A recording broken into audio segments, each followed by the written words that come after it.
was born in Hong Kong, and my family fled from Hong Kong to the US when I was 5 years old. So actually, I was younger than Kimberly in the book. Kimberly's 11. I was only 5. Oh my God! Yes, that was me. Oh. I was little, no teeth, and I kind of expected to see in the U.S. I remember we landed at JFK, and we're driving into. I was expecting to see skyscrapers and women in fur coats, and instead, what happened was we wound up driving to the slums of Brooklyn. And the apartment, the neighborhood, everything that you guys read about in the book is actually completely true to life. So they, and the inside of the building looked more like this. And we were pretty much the only inhabitants of the entire building. So that meant that all the roaches and the rats considered us their only source of food. So that in this time period, this was when my family all started to work in a sweatshop, in a clothing factory in Chinatown. So that part of the book is completely true as well. In fact, a lot of the book as well is true. I think the story, I changed the story because, of course, when you write a book, the characters, they have their own life, and then you let them live that life. But the environment, the circumstances, the anecdotes, they're almost all completely true. So in the factory, I was in the factory, kept a double set of books so that it looked like we were being paid by the hour, but actually we were being paid by only every single piece of clothing that we completed. To learn English, this is my elementary school principal, and she and other teachers, I think, really saved me, and also librarians. And no one really knew the truth of my life. I mean, I never told anyone. I tried to tell like a couple of friends when I was younger, but then they would go home and ask their parents, and then they'd come back and they'd be like, "You're lying. That's not true. Kids don't work in factories in America." So I learned really quickly not to tell anyone. And that's something I always say when I give this talk at schools, that you never know what's behind someone else. You know what I mean? I think on. So I did start doing better once I learned English, and I started, I started winning stuff and doing well on tests and so on. So to make a long story short, I tested into high school for gifted kids, and then I went to Harvard. I worked 4 jobs at a time, most of the time when I was at Harvard, because they gave me a lot of money, but I still had to pay for the student contribution myself. I had to pay for my parents' contribution because they couldn't pay for it. So I graduated with honors. I went in as a physics major. I skipped a year. So I went in as a sophomore instead of a freshman. But it was when I was at Harvard that I realized, well, maybe I'm not going to have to go back to the factory. That was my fear, that I would be stuck in a life at the factory. And I thought maybe I can do what I really want to do, which is to become a writer. So that was when I actually switched into being an English major. I graduated in English, and I wanted to be a writer. So after that, I worked for a couple of years as a professional ballroom dancer, of all things. So that was what my second novel, Mambo in Chinatown, is based on, because I needed a day job to support the writing. And I wanted to get a job. I graduated from Columbia, and then in one of those like weird twists of life, I had met a guy. And I'd always been like, oh, am I going to marry a Chinese guy or an American guy? I wound up marrying a Dutch guy. And so I met him right before I started Columbia. So this is the Dutch guy. You can see he's next to me. There's me. And then those are my in-laws, his parents. This was my wedding day. And that's Kwan. The guy with his back to us is Kwan, my brother, all grown up. So this was our wedding in the Netherlands. And I wound up moving to the Netherlands, which is where I live now, because, I married him. So when I came to the Netherlands, I wrote this book. And, this was my first book, and it was really hard to write. It took me a really long time to write. And I wanted to talk about everything I had experienced, but I was traumatized. Like, I was not going to go out and be like, oh, this is my life. Of course, So yeah. I was like, I was ashamed of it. I felt embarrassed. I mean, I thought nobody else lived like me, and nobody was ever, under these conditions. So I really didn't want to come clean about that. So I thought, okay, I know what I'm going to do. I'm going to write a novel. So it's like fiction. And then nobody's ever going to ask me, like, was this based on your real life? And then I was like, okay, I'm going to write it as literary fiction, which nobody's ever going to read, because no one reads literary fiction. They don't. It sells like 5 copies, and then it's like, ripped up and burned. So I was like, okay, so that's going to be fine. So that was my plan. So I wrote this literary novel, and it became like an international bestseller. So it was like, wow, okay, that was like totally not the plan. I mean, I was thrilled up and say, actually, yes, yes, this does happen. People do live like this, and that a lot of it was actually based on real events. So thank you guys for listening to this. Thank you so much for this. Great. I'm gonna try to. I don't know. What do you guys see now? Okay, we see you. Yes. Okay, great. So now we have like a couple questions. Yes, I'd love to hear them. Okay. Hi, hello, my name is Ashley. Hi, Ashley. Nice to meet you.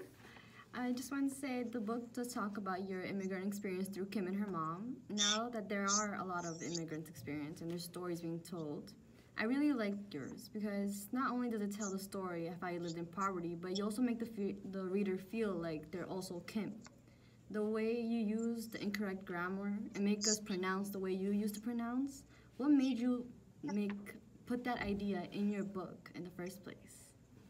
Well, I love this question because that's one of the things that was really important to me when I wrote this book. Because what I thought was I was brought up bilingual. So, from a very young age, I spoke more than one language. And if you read most books, there's a standard way that they portray that something's in a foreign language. And what they do is they insert a word or two of that language into the English. They're like, oh, see, or spaghetti, or I don't know, something like that, right? Yeah. So, and that's supposed to let you know, okay, oh, right, that's Spanish or that's Italian. But I thought, that's not how we experience language. That is not how someone who speaks more than one language hears a new language. And that's not what it seems like when you learn a language and you don't know how to speak it very well, which I have a lot of experience not speaking languages well in my life. So, so I had English, of course, and I had to learn Dutch when I came here.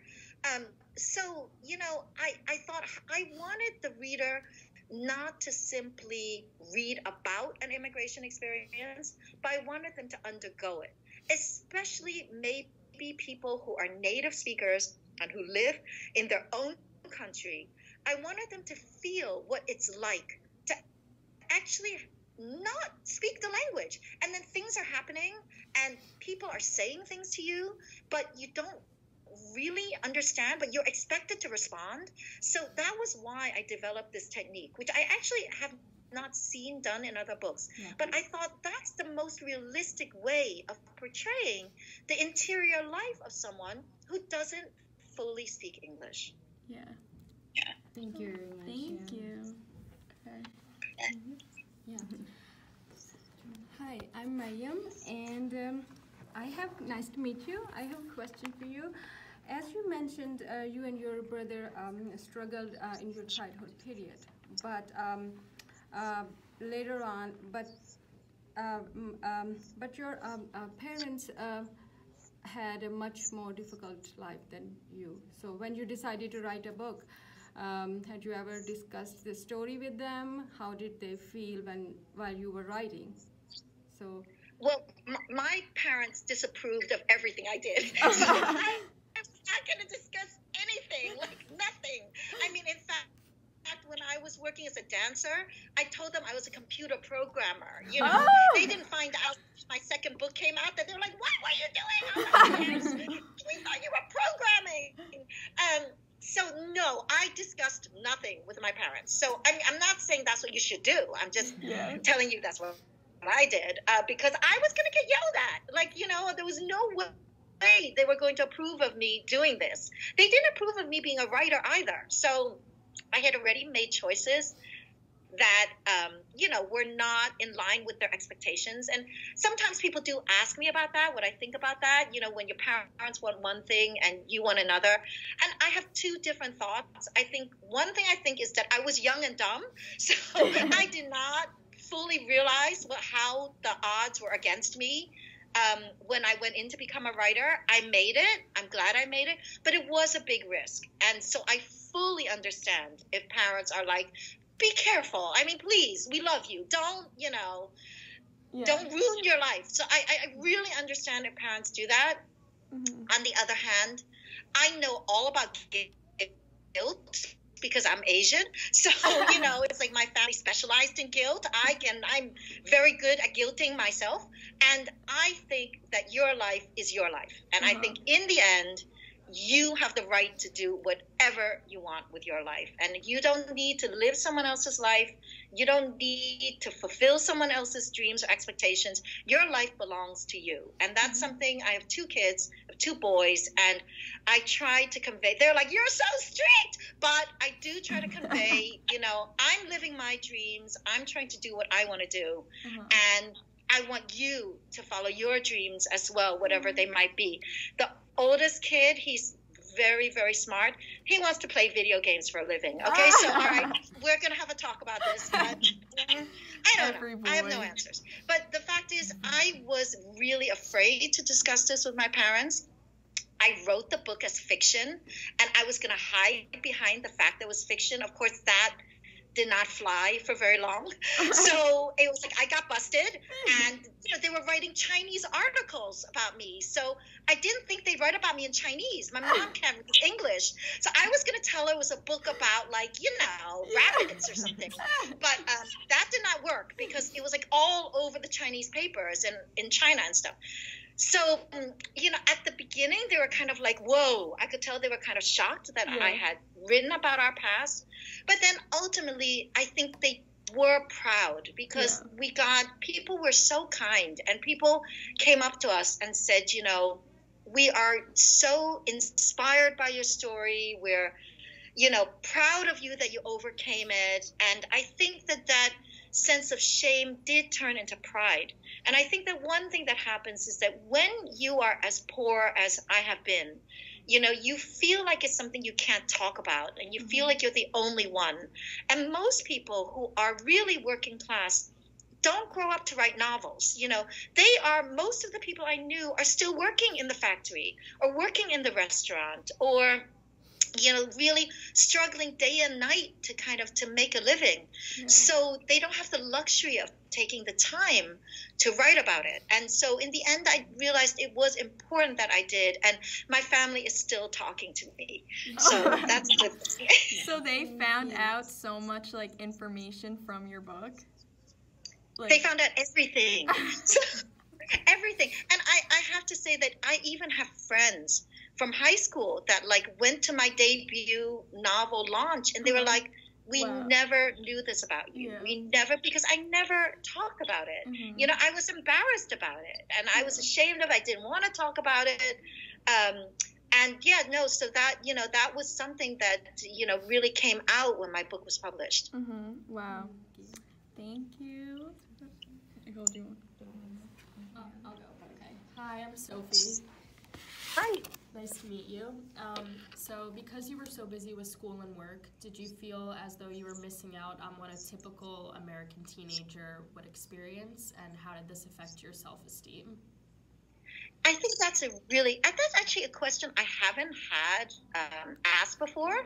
So that's unusual because I've had a lot of questions. I think that's a great question. I think, when I was in high school, part of it was that we were poor, but then the bigger part was the cultural difference between my parents and the rest of America. So it was I think a lot of immigrants go through that, where my parents felt like they were already being very loosey-goosey, but they were not. I mean, they were so much much stricter than everyone else I knew.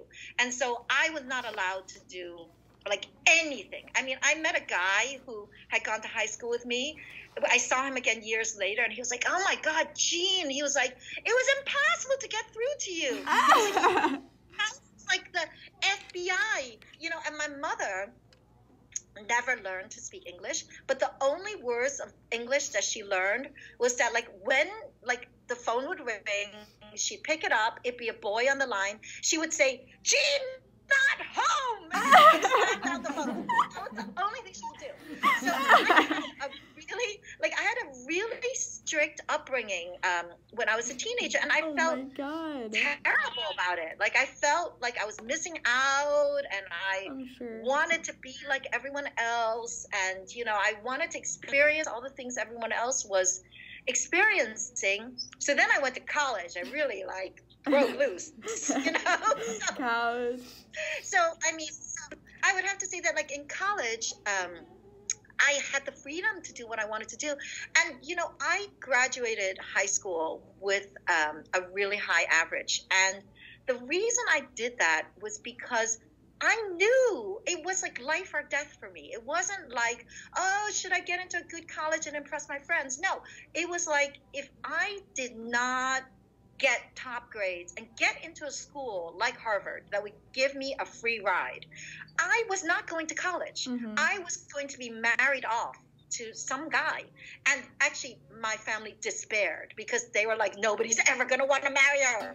So they were like, oh my God, what are we going to do? Because I'm a terrible, terrible cook and like a terrible housekeeper and like disobedient and not listening and dreamy and all of those things. To this day, like, when my brothers see my husband, they like go up and they pat him on the arm like he's got a terminal disease, and they're like, "Are you okay?" Oh my God, that's my mother with they feel sorry for my husband because he's married to me. I hear them talking. They're like, "Poor Erwin, he's got a hard life. He's got a really hard." So anyway, so the thing is that it was really hard to feel different and to be made to act different. But, even though I worked 4 jobs at a time when I was in college, there was time to go out and meet people and have friends and, and do all kinds of things. So I think life is what you make of it. And, once you have the freedom and the ability to decide what you do, I don't think anything needs to hold you back. Thank you. Thank you. You want to go? Okay. So I wanted to ask or say that today immigration is a very relevant topic. And do you think that the age you or Kim came to the United States made it easier for her or you to assimilate to like American culture? Oh no. No. First of all, I don't think it's ever easy. I think it's always hard. And of course, nowadays, in the current political climate, it's like things are in flames. So that is something new. But when I came to the U.S., there was much less awareness. I mean, I think that in general, we are moving in the right direction in a spectacular way. I mean, things were not printed in 2 languages. It was English or die, and that was it. There was no like ESL help. People were not thinking, oh, the kids don't really speak English. Maybe we need to have a counselor who can help talk to them. Yeah. There weren't after school programs where you could go where a kid who's maybe doesn't have a safe place to go otherwise or a quiet place to work. People are aware of that now, and they provide those places without asking why you need them. People are able to do that. I think when I first came, it was really difficult. And, Kimberly does all those tests for private schools, and she winds up going to a private school. I did that too. I went and I took all these tests because my principal helped me and said, you are going to wind up going to a really bad high school, basically, if you stay where you're zoned. And she said, you should be taking these tests and see if they'll give you a scholarship. And just like Kimberly, I would go to those schools and they would look at me. They'd look me up and down. They say, we have no money, like not a cent. There's no scholarship money. And then they'd give me an IQ test. I would take it, and then they'd be like, oh, we have money. All of a sudden. Yeah. So in the end, I wound up, I think I applied to like 5 private schools, and they all offered me a full scholarship. And I would have gone to one of them. And there was one that I was going to go to. The one I was going to go to is the one that Kimberly's high school is based on.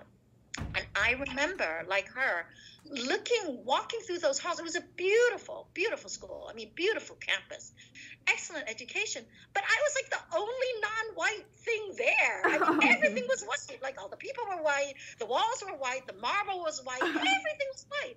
I mean, I looked through all those pictures of, past generations. I was like no one even has a tan, It was like, just me.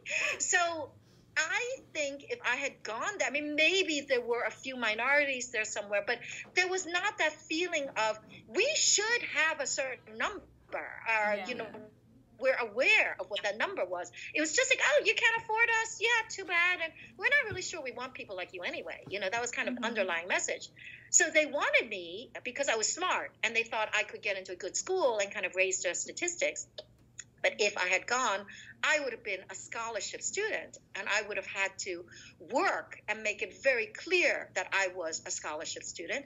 And furthermore, the other kids, most of them were really wealthy.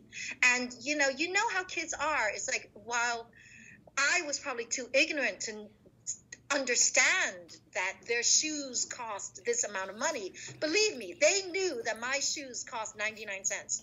So it was like, I think there were so many ways in which I would have had a very hard time if I'd gone there. So that was kind of the inspiration for Kimberly's story at that private school. Well, I was lucky enough to go to, a public school where there were smart kids, but, some kids were rich and a lot of kids were really poor like me. So that was a gift that I got around that age. Oh, sure.